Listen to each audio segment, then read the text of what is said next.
नमस्कार मित्रांनो, स्वागत आहे आपलं माझ्या बिझनेस आयडिया यूट्यूब चॅनलमध्ये। आपण जर घरी शेती करत असाल आणि शेतीला जर शेतीपूरक व्यवसाय शोधत असाल तर मी आज घेऊन आलो आहे आपल्यासाठी एक शेतीपूरक व्यवसाय जो की अति डिमांडेबल असा बिझनेस आहे।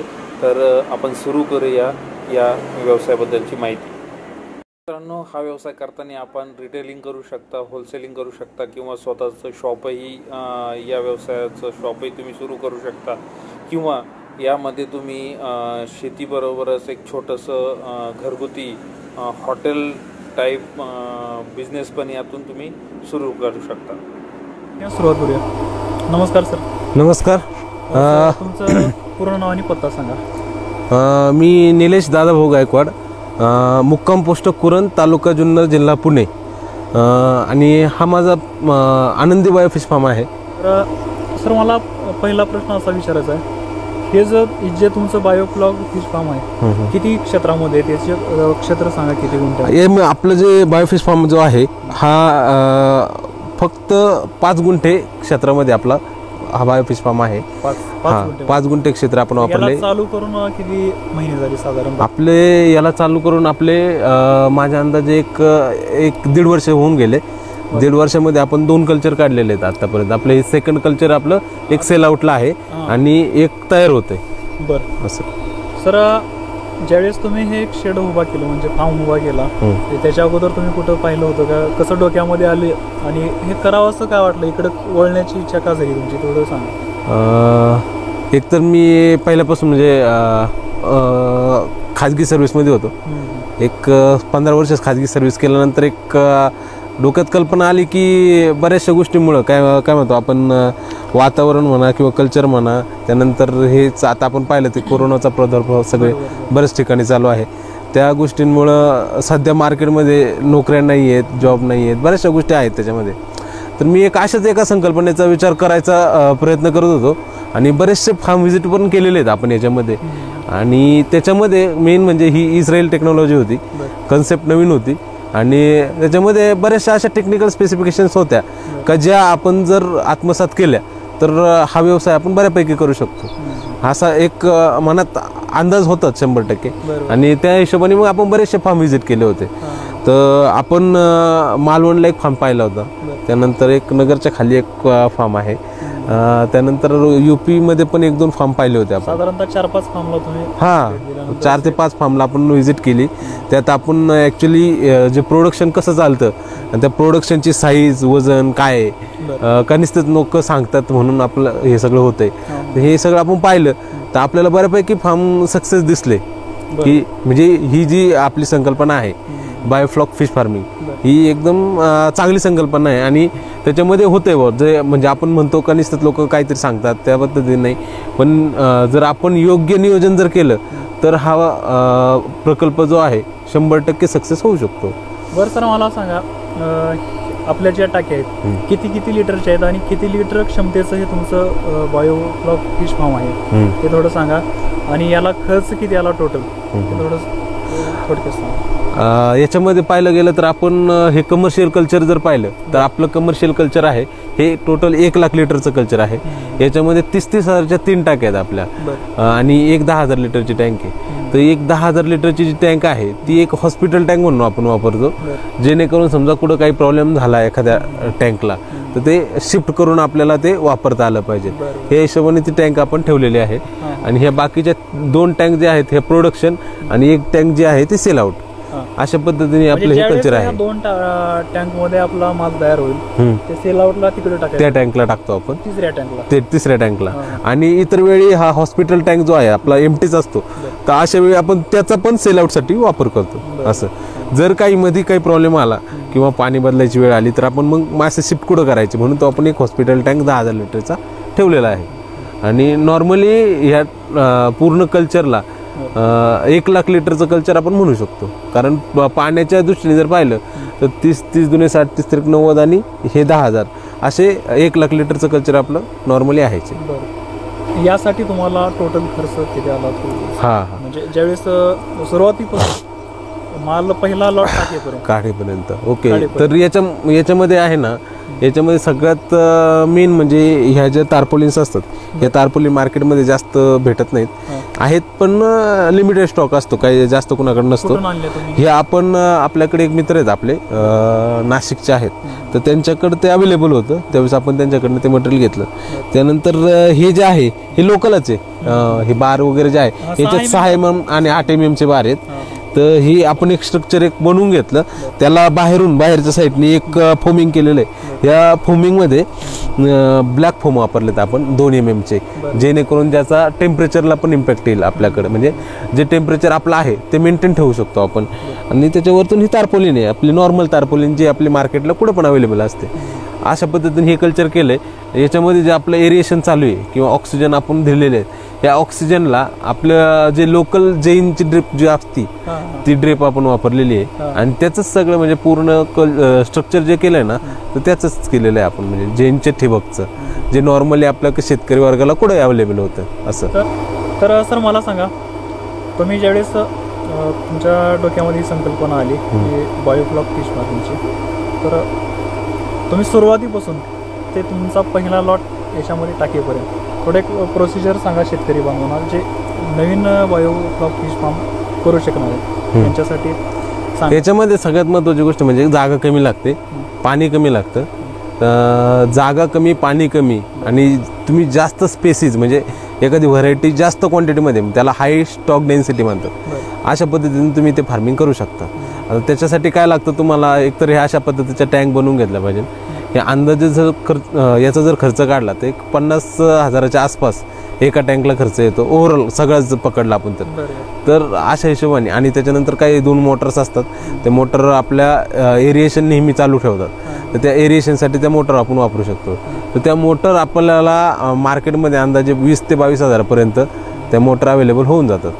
तर त्या मोटर ह्या 2 घ्याव्या लागतात, कारण समजा एखादीला जर काही प्रॉब्लेम आला तर दुसरी ती एक बायपासला आपल्याकडे पाहिजे की काही प्रॉब्लेम येत नाही अशा वेळेस. आणि आता जर स्टॉकिंगचा जर विषय घेतला तुम्ही, तर आपण 30,000 लिटरच्या एका टाकीमध्ये अंदाजे 3-1,000 पिल्लं सोडू शकतो. ते 3,000मध्ये 500 एक मोर्टलिटी पकडा की 500 मोर्टलिटी होऊन एक 2,500 पिल्लं तुम्हाला त्याच्यातून अवेलेबल राहतात एका टँकमध्ये. त्या 2,500 पिल्लांचं तुम्ही जर नॉर्मली 500 ग्रॅम जरी वजन केलं तरी तो तुमचा एक 1.25 टनापर्यंत माल त्याच्यातून निघून जातो 6 महिन्याच्या अंदाजाने. तर आपण एवढं नाही, पण त्याच्यामध्ये आपण एक नॉर्मली 1 टनभर माल तो मिळतो आपल्याला 6-7 महिन्यामध्ये. आणि तो जर सेल आउट केला तुम्ही होलसेलनी करा किंवा रिटेलनी, त्या पद्धतीने तुम्हाला त्याच्यामध्ये मार्केट रेट अवेलेबल आहेत. जसं तुम्हाला पाहिजे त्या पद्धतीने तुम्ही करा. उलट रिटेलमध्ये जर केलं तर त्याच्यामध्ये जास्त उत्पन्न मिळू शकतं तुम्हाला, म्हणजे तुमचं असं एका कल्चरमधून. अंदाजे या प्रकल्पासाठी येणारा खर्च हा 6 ते 7 लाख रुपये खर्च येतो आपल्याला. त्याच्यामध्ये टँकची जर प्राईस पाहिली तर आपण 50,000च्या आसपास एक टँक जाते. जर आपण 1 लाख लिटरचं कल्चर जर केलं तर 2 लाख रुपये आपल्याला त्याच्यात लागतात. त्याच्यानंतर एक मोटारी किंवा आपला जो एक स्टोर रूम लागणार आहे आपल्याला, त्याचा नॉर्मली खर्च जर पकडला तर ते 1.5 ते 2 लाख रुपये तो एक खर्च येतो आपल्याला तो. त्यानंतर तुम्हाला ॲडिशनल त्याच्यामध्ये जनरेटरची आवश्यकता आहे. जर लाईट गेली तर जनरेटर तुम्हाला वापरावं लागतं. तर जनरेटर अंदाजे आपला एक डिझेल इंजिन टाईपचा जनरेटर घेतला आपण तर तो नॉर्मली आपला एक 30 ते 40,000 रुपये त्याला लागून जातात. म्हणजे अंदाजे आपण जर तसा सगळा ओव्हरऑल खर्च जर काढला तर अंदाजे तो 5.5-6 लाखापर्यंत तो खर्च जातो. आणि विथ प्रोडक्शन जर काढलं तर त्याच्यानंतर तुमचे आले त्याच्यात मासे, तर मासे आपल्याकडं 2 रुपये पिल्लू याप्रमाणे आपल्याला ते मासे मिळतात. तर त्याचा जर हिशोब केला तुम्ही तर त्याच्यात अंदाजे एका टाकीमध्ये 3,000 पिल्लं सोडतो आपण. म्हणजे 3-6,000 पिल्लांचे तुमचे पैसे झाले. 6,000 ते प्लस तुम्हाला जे FCR काढायचं म्हणजे तुमचा फीड कन्व्हर्जन रेशो काढायचा. आणि त्याच्यानुसार जर तुम्ही केलं तर अंदाजे प्रोडक्शन कॉस्ट ही कमीत कमी अंदाजे 80,000 ते 90,000पर्यंत जाते 6 महिन्याची. आणि सगळं त्याच्यात तुमचे प्रोबायोटिक आलं किंवा गुळ आलं किंवा अदर काही गोष्टी आल्या ज्या तुम्हाला त्याच्यात वापरायच्यात. म्हणजे तसं पाहायला गेलं तर एक अंदाजे 80,000 रुपये आपला खर्च होईल. आणि नॉर्मली त्याच्यातून मिळणारं उत्पन्न जर नॉर्मली 100 रुपयांनी जरी काढलं तर त्याच्यामध्ये आपल्याला जर टोटल आपलं कल्चरचं उत्पन्न जर पाहिलं तर अंदाजे ते 2 ते 2.5 लाख रुपये आपल्याला त्याच्यातून मिळून जायला पाहिजे एका कल्चरमध्ये. माझ्या एवढ्या टाक्यांसाठीचं मी सांगितलं तुम्हाला. 2 ते 2.5 लाख. हां, एक 2 ते 2.5 लाख रुपये आपले 6 मंथली उत्पन्न त्याच्यातून मिळू शकेल आपल्याला, असं विथ आपल्या सगळ्या कॉस्ट जाऊन असं. म्हणजे सर किमान मंथली एक 25,000 रुपये तर राहतात. हा नक्कीच नक्कीच. तुम्ही एका टाकीचा जर विचार केला ना तर नॉर्मली तुमची एक टाकी तुम्हाला महिन्याला 10,000 रुपये कुठंच गेले नाही, 10,000 रुपये देऊ शकते. म्हणजे तुमचे 1 2 3 माझ्या आता नॉर्मली 3 टाके आहेत, म्हणजे मला 31,000 रुपये महिना पडायला काहीच हरकत नाही याच्यामध्ये. असं कंटिन्यू म्हणजे कंटिन्यू तुम्ही जसं करत जाणार कल्चर त्या पद्धतीने. वन टाइम लॉट तुम्ही जर काढली समजा तर परवडते का ना, आणि किरकोळ उलट तुम्ही जर तसं पाहायला गेलं तर शेतकरी बांधवाला माझी उलट अशी विनंती करतो मी का तुम्ही हा जो व्यवसाय आहे हा रिटेल पद्धतीने करा. होलसेलला तुम्ही जर करायचा प्रयत्न केला ना, होलसेल मार्केट हे खूप घाण म्हणजे त्याच्यात विषयच नाही. कारण तो तुमचा एखादा आता ही स्पेसिस तुमच्या जिवंत आहे. नॉर्मली मार्केटमध्ये हिला तुम्हाला 160 180 190 ते 200 इव्हन 250 रुपयापर्यंत मार्केटमध्ये विकलं जातं ते, आणि तेच आपल्याकडे जर त्यांनी मागायचा प्रयत्न केला तर ते 60 आणि 70 रुपयाने मागतात. तसं विकण्यापेक्षा नॉर्मली माझ्याकडे पण मी तीच पद्धत अवलंबली आहे की माझ्याकडे डायरेक्ट रिटेलची गिरायक आहेत. म्हणजे जे इंटरेस्टेड पर्सन्स आहेत की ज्यांना खरंच खाण्याची इच्छा आहे आणि जैविक खायचं आहे, त्यांना ऑर्गॅनिक खायचं आहे, तर अशा लोकांसाठी आपण आहे ना डायरेक्ट इथं रिटेल काउंटर चालू केलेलं आहे. आपण स्वतःच त्यांना जे त्यांना पाहिजे ते मासे त्यांना आपण काढून देतो, कट करून देतो. हां, त्याच्यामुळे मग तो एक काय होतं, तो आपला एक बेनिफिट असा आहे की आपल्याला इकडे तिकडे कुठेतरी मार्केट शोधण्यापेक्षा आपलं नॉर्मल मार्केट याला मिळून जातं. असं. बरं सर, मला अनेक विचारायचं आहे, तुम्ही जागेवरून माल किती रुपये किलोने देता, आणि जर व्यापाऱ्याला आज रोजी जर तुम्ही फोन लावून विचारला तर ते काय रेट सांगतात? हां, मग त्याच्यामध्ये आता खूप मोठा डिफरन्स येतो. आपण हा जो माल आत्ता जो रिटेलला विक्री करतो ना, तो आपण नॉर्मली 200 ते 160 रुपये याच्या दरम्यान करतो, स्पेसिसनुसार. तर आपल्याकडे पंगेसियस एक व्हरायटी आहे आणि एक हलवा म्हणून एक व्हरायटी आहे. दोन व्हरायटी आपल्याकडे आहेत. तर ते हलवा जी व्हरायटी आहे ती मार्केटला 200 रुपये किलोनी जाते, आणि जी पंगेसियस जी व्हरायटी आहे ती आपल्याकडे 160 रुपये किलोनी जाते. तर नॉर्मली जर तुम्ही मार्केटला होलसेलची याची जर प्राइस पाहिली तर हा मासा 70 ते 130 च्या दरम्यान विकला जातो. जसं साईज किंवा अवेलेबिलिटी आहे तसं, आणि मार्केटला माल किती भेटतोय त्याच्यावरती आवकनुसार हा रेट त्याच्यामध्ये डिफाईन केला जातो. असं मग आपण एक विचार करायचा, नॉर्मली जर आपलं समजा 130 रुपयांनी जरी आपला होलसेलने माल गेला तर वरती जो मिळणारा जो आहे तुमचा एक समजा 200 रुपयाचा मासा 130 रुपयाला मिळतोय होलसेलला, तर मग तो 200 रुपये कुठं आणि 130 रुपये कुठं, मेन जे तुमचं प्रॉफिट मार्जिन राहते ते दुसरं कुणीतरी खाऊन जातं कल्चरमध्ये. कारण शेतकरी मेन पिकवतोय कोण? शेतकरी. जे म्हणजे जे करतोय कोण? शेतकरी करतोय. नॉर्मली शेतकऱ्यांनी हाच बिहेवियर ठेवला पाहिजे की आपला माल आपणच विकायचा, दुसऱ्याला कोणाला देण्यापेक्षा. जागेवरूनच विकायचं. हो, रिटेलच. तर मला सांगा सर, तुम्ही 2 प्रकारच्या व्हरायटी टाकल्यात, 1.5 वर्षाचा तुम्हाला याच्यामध्ये अनुभव. बायोफ्लॉक फिश फार्मिंगसाठी कोणती व्हरायटी चांगली ते थोडं सांगा. हा, सगळ्यात महत्त्वाचा आणि मेन प्रश्न तुम्ही विचारलाय आता. याच्यामध्ये सगळ्यात महत्त्वाचं म्हणजे लोक काही सांगतील, म्हणजे मार्केटमध्ये खूप त्याचं हे आहे, पण जी प्रूव्ड आणि काय म्हणतात त्याला, काही लोकांनी ज्यांनी ही संकल्पना मार्केटमध्ये आणली की इस्रायल टेक्नॉलॉजी आहे, त्यातल्या लोकांनी ज्या प्रूव्हन टेक्नॉलॉजी आहे त्यानुसार याच्यामध्ये सगळ्यात महत्त्वाची व्हरायटी म्हणजे फक्त तिलापिया, ज्याला आपल्याकडे लोकल मार्केटमध्ये चिलापिया म्हणतात. हां, तर ती व्हरायटी तुम्ही हाय स्टॉकिंग डेन्सिटीमध्ये तुम्ही करू शकता, आणि ती नॉर्मली त्या ग्रोथला जाते, ते वेट घेते, ते वजन पण ते बनवते. त्याच्यामध्ये तुम्ही गिफ्ट तिलापिया म्हणू शकता, जी व्हरायटी याच्यामध्ये खूप चांगली होते. त्याच्यानंतर दुसरी तुम्ही जर व्हरायटी विचार केला तर माझ्या मते दुसरी व्हरायटी जी आपण केलेली आहे पंगेसियस, ही पण व्हरायटीला नॉर्मल ऑक्सिजन कमी लागतो आणि ही बऱ्यापैकी सर्वाईव्ह करून जाते. त्यानंतर तिसरी जी व्हरायटी आहे ती आपल्याकडे तिला रेड पॉम्प्रेट म्हणतात, आणि नॉर्मली आपल्याकडे लोक तिला हलवा म्हणतात. ही व्हरायटी पण याच्यामध्ये बऱ्यापैकी होते, कारण ती नॉर्मली तिलापियासारखीच आहे.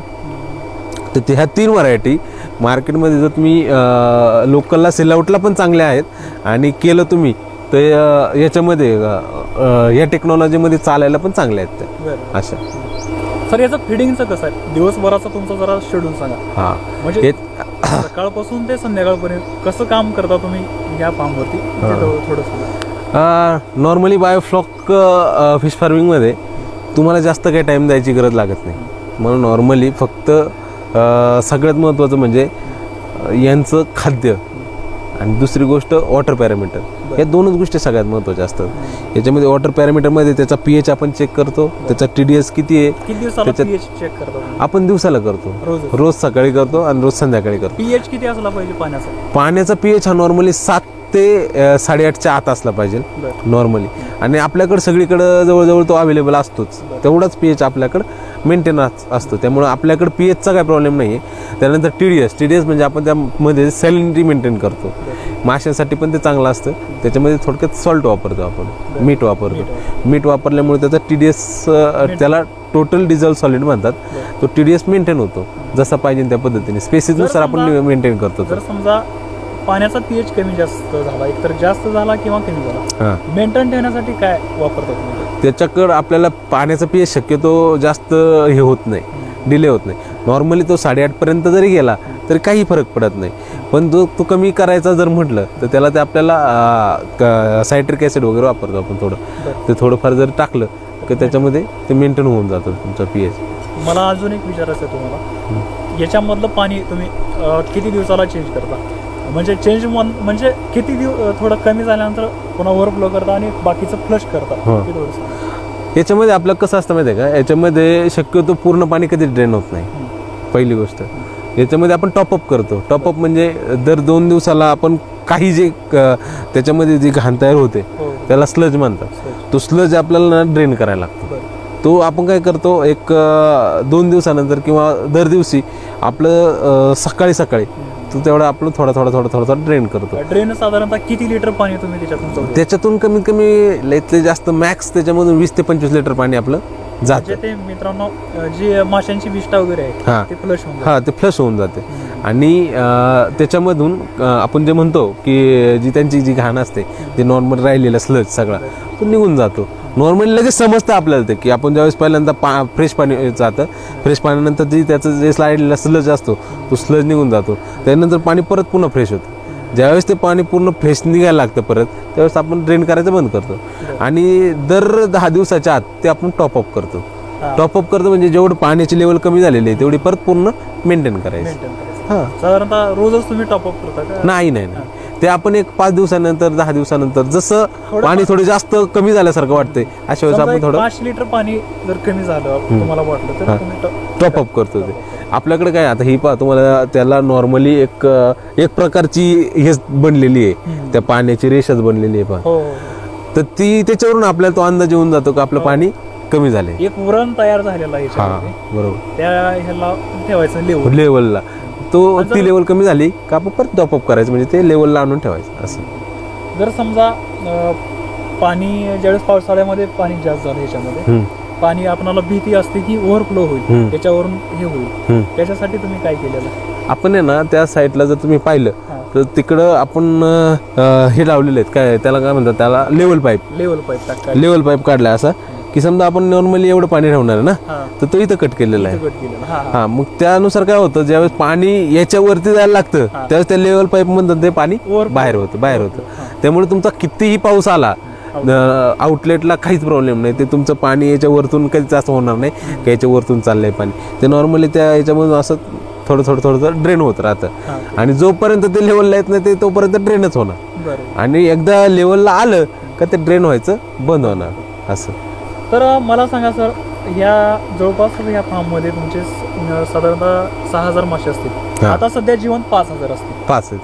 5,000 साठी तुम्ही दिवसातून याला फीड किती किलो लागतो? हो, त्यांचं आता बायोमास जे आहे ना, आता त्याचं कॅल्क्युलेशन असं असतं की त्यांचं जे बायोमास आहे त्या बायोमासच्या वरती आपण 8%, 7%, 6%, 5%, 4% असं जसं त्यांची साईज वाढत जाईल तशा पद्धतीने खाद्य थोडं कमी होत जातं आणि त्यांची साईज वाढवत जातो आपण.